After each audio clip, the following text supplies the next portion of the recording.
પાળક અને આખી પાળક સમિતિને હું ખૂબ ખૂબ અભિનંદન પાઠવું છું. પ્રભુ તમને આશીષ આપે અને પરમેશ્વરે તમારા માટે એક નવું આશીષ રૂપ પ્રભુ મંદિર આપ્યું છે.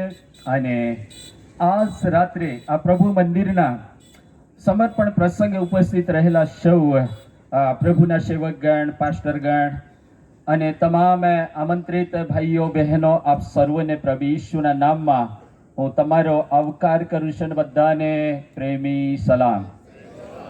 હાલેલુયા. જ્યાં પરમેશ્વરના લોક એના નામમાં ભેગા મળે છે ત્યાં પરમેશ્વરની અદ્રશ્ય ઉપસ્થિતિ હોય છે. અને આજ રાત્રે આપણા વચ્ચેમાં પરમેશ્વરની ઉપસ્થિતિ છે. શું આપ વિશ્વાસ કરો છો? કેટલા જણ વિશ્વાસ કરો છો? હાથો હલાવીને પ્રભુની સ્તુતિ કરીએ, એને મહિમા આપીએ, એને માન આપીએ, એને સન્માન કરીએ, તાળીઓ દ્વારા એને આવકાર કરીએ.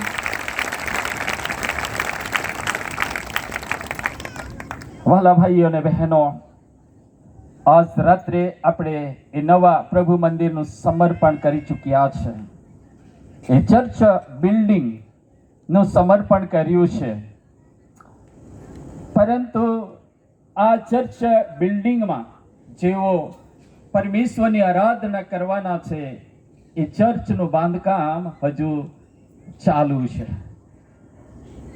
દેવળ અલગ વસ્તુ છે, ચર્ચ અલગ વસ્તુ છે, અને ચર્ચ બિલ્ડિંગ અલગ વસ્તુ છે.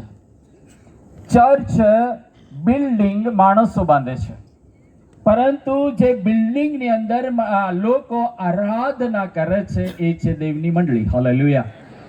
અને દેવની મંડળીને દેવ માણસો મારફતે બાંધે છે.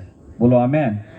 અને દેવ નો આ પ્રાર્થના ઘરનું બાંધકામ પૂર્ણ થયું છે, પરંતુ જે મંડળી છે એ મંડળીનું બાંધકામ હજુ ચાલુ રહ્યું છે.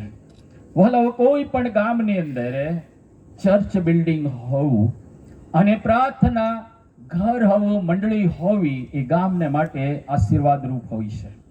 અને પરમેશ્વરે આ ગામને આ નવો એક આશીર્વાદ આપ્યો છે. એને માટે પરમેશ્વરના નામની સ્તુતિ કરીએ.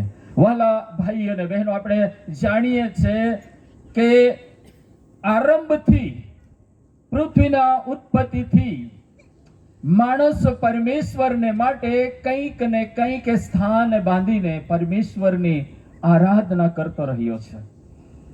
શા માટે માણસ પરમેશ્વરની આરાધના કરે છે? શા માટે પરમેશ્વરે મંડળીની સ્થાપના કરે છે? પરમેશ્વર બે ઉદ્દેશને માટે મંડળીની સ્થાપના કરે છે. પહેલો ઉદ્દેશ છે, પરમેશ્વર મંડળીની સ્થાપના એટલા માટે કરે છે કે મંડળી દ્વારા પરમેશ્વરનો મહિમા થાય. હાલેલુયા. અને મંડળી સ્થાપન કરવા પાછળ પરમેશ્વરનો બીજો ઉદ્દેશ છે વહાલાઓ, કે મંડળી મારફતે લોકો આશીર્વાદિત થાય, લોકોનો ઉદ્ધાર થાય, લોકોનો છુટકારો થાય. એટલા માટે પરમેશ્વર મંડળીની સ્થાપના કરે છે. પ્રિયો, આપણે બાઇબલમાં જોઈ શકીએ છીએ કે આ સંસારની અંદર સૌથી પહેલા કોઈ વ્યક્તિએ પરમેશ્વરને માટે સ્થાન બાંધ્યું હોય તો એ નૂહ છે. નૂહે શા માટે પરમેશ્વરને માટે સ્થાન બાંધ્યું? અને નૂહે જે સ્થાન બાંધ્યું એ સ્થાનનું નામ છે વેદી. ઉત્પત્તિના પુસ્તક એનો 8મા અધ્યાય 20મા વચનમાં એ પ્રમાણે લખવામાં આવ્યું છે કે નૂહ પરમેશ્વરને માટે વેદી બાંધી અને ત્યાં એણે શુદ્ધ પશુ અને પંખીઓનો હોમ કર્યો અને એની સુગંધ પરમેશ્વરની સુધી પહોંચી. પ્રિય ભાઈ અને બહેનો, શા માટે નૂહે પરમેશ્વરને માટે વેદી બાંધી? જે સ્થાન બાંધ્યું એ પથ્થરોથી બાંધ્યું, અને પથ્થરોથી બાંધ્યા બાદ એના પર બલિદાન ચડાવ્યું. પ્રિયો, હજારો વર્ષ પહેલા આ પૃથ્વી પર જે મહાન એક જળ પ્રલય થયો અને જળ પ્રલયની અંદર પૂરી દુનિયા નાશ પામી, પરંતુ એક પરિવાર બચી ગયું. નૂહનું પરિવાર બચી ગયું. જેટલા લોક વહાણમાં હતા એ વહાણમાં જે 8 વ્યક્તિઓ હતા, નૂહનો પરિવારના વ્યક્તિઓ હતા, અને સાથે સાથે જોડી જોડીની અંદર જીવ જંતુ પશુ પંખીઓ હતા. આખી દુનિયા એ જળ પ્રલયથી ડૂબીને નાશ પામી. માત્ર નૂહનું પરિવાર જે વહાણમાં હતું તેઓ બચી ગયા. અને જ્યારે જળ પ્રલય પૃથ્વી પરથી ઓછરી ગયો અને નૂહે જોયું કે બધું ખતમ થઈ ગયું છે, પરંતુ હું કેટલો ભાગ્યશાળી માણસ કે હું અને મારું પરિવાર બચી ગયું. એ મહાન બચાવને માટે પરમેશ્વરનો હું કેવી રીતે આભાર માનું. અને એટલા માટે એણે પથ્થરો ભેગા કર્યા અને ત્યાં વેદી બનાવી અને એ વેદી પર શુદ્ધ પશુઓ અને શુદ્ધ પક્ષીઓ લઈને એણે ત્યાં બલિદાન ચડાવ્યું. પરમેશ્વરનો આભાર માનવાને માટે, પરમેશ્વરનો ધન્યવાદ કરવાને માટે એણે જે સ્થાન દાખ્યું એ વેદીમાં. અને વેદી પર જ્યારે નૂહે જે અર્પણ ચડાવ્યું એની સુગંધ પરમેશ્વરની સુધી પહોંચી વાળો અને પરમેશ્વર પ્રસન્ન થયા અને માણસની સાથે એક નવો કરાર કરી નાખ્યો. હાલેલુયા. મારા વહાલા ભાઈઓ અને બહેનો, આજ રાત્રે આપ જાણો કે નૂહનો પરિવાર બચવાને માટે વહાણ થકી એ પરિવારનો બચાવ થયો. એ બચાવનું વહાણ આજે પણ બંધાઈ રહ્યું છે આ પૃથ્વી પર, અને એ છે દેવની મંડળી. હાલેલુયા. અને પરમેશ્વરે મંડળીની સ્થાપના કરે છે.